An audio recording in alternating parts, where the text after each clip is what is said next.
Welcome to another episode of the Park's Kitchen. Today we're making Korean military stew. Is that what you eat in Korea when you join the military? No. This dish goes all the way back to the Korean War in the early 1950s when the US military brought all the wonderful junk food such as Spam, hot dogs, and baked beans. Koreans didn't know what to do with them, but they did what they did best. They made stew out of it. And ever since it's been such a beloved dish in Korea. It sounds really funny and weird, but it actually tastes really good. Without further ado, let's get to cooking. As for the soup base, we're using gochujang, white pepper, Korean chili powder, soy sauce, garlic powder, and of course we need Spam, bacon, sausages, tofu, baked beans, and kimchi. For vegetables, we need mushrooms, jalapeno, onion, garlic, enoki mushroom, an instant ramen, brown sugar, zucchini, and green onion. So basically all of these go into this pot. Very simple. Let's mix our soup base. We need 2 tablespoons of gochujang and 2 tablespoons of coarse gochugaru, the Korean chili powder. Add a half tablespoon of soy sauce and a half tablespoon of brown sugar. And sprinkle some white pepper and some garlic powder. And add 3 tablespoons of water so you can mix all this around.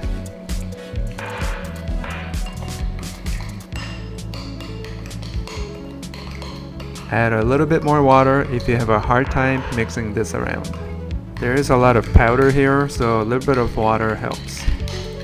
Now add 3 to 4 cloves of minced garlic into the soup base.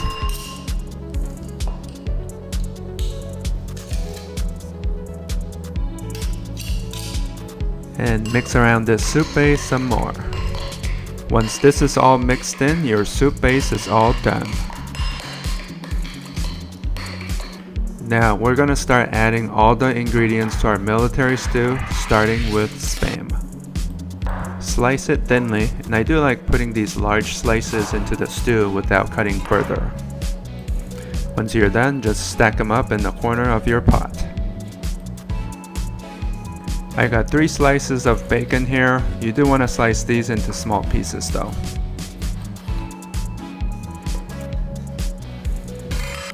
Now put all the sliced bacon into the pot. This stew is going to be loaded with some serious amount of meat. I'm also slicing 3 sausages. If you cut them into thin slices diagonally, they do look better.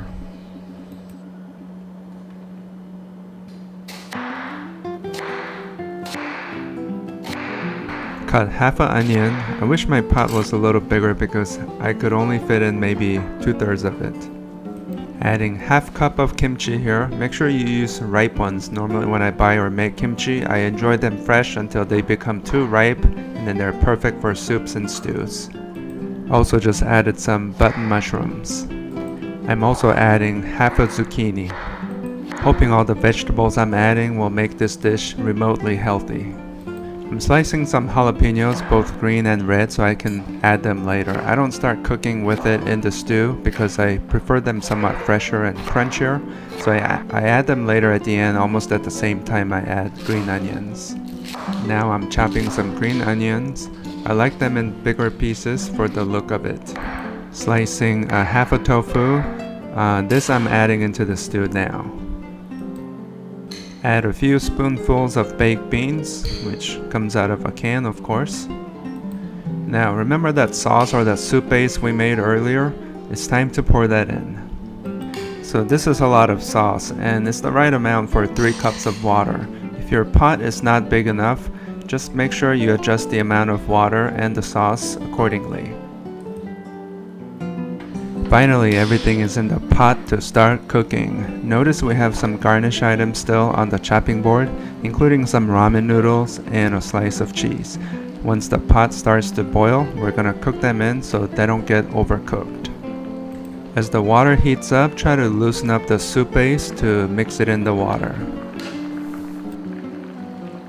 It's time to add the enoki mushrooms. They do require some cooking. As you see, the soup is now brought to a boil. It's time to add the ramen noodles to the middle of the pot and start cooking it. throw some broth around the ramen so it will start softening up.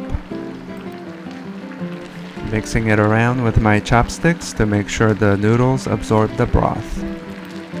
Now add the rest of the garnish items including jalapenos and green onion. Also throw in your slice of cheese right on top of your ramen noodles. We'll let this cook for about 30 seconds and then we'll mix it in with the noodles so they turn into cheesy flavored ramen. I decided to throw in just an extra amount of garnish to make this dish look even better. And there we have it, folks, Korean military stew. It's ready to be enjoyed. This dish is meant to be enjoyed family style. Also, feel free to add more ramen if you're sharing it with more people. Well, now that you have the recipe to a very authentic Korean military stew, you don't need a trip to South Korea to eat it.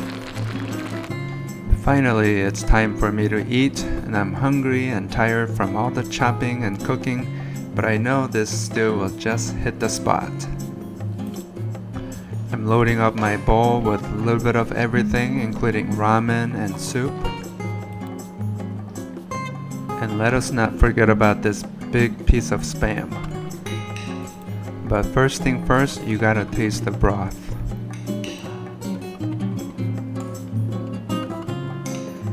Now the main event, spam.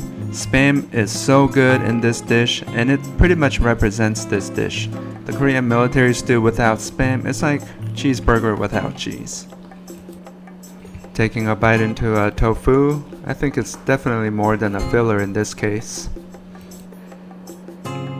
And finally the cheesy ramen. I think this might be the highlight of today's event.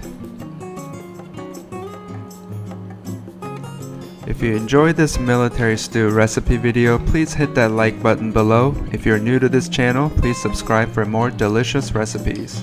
Thanks for watching.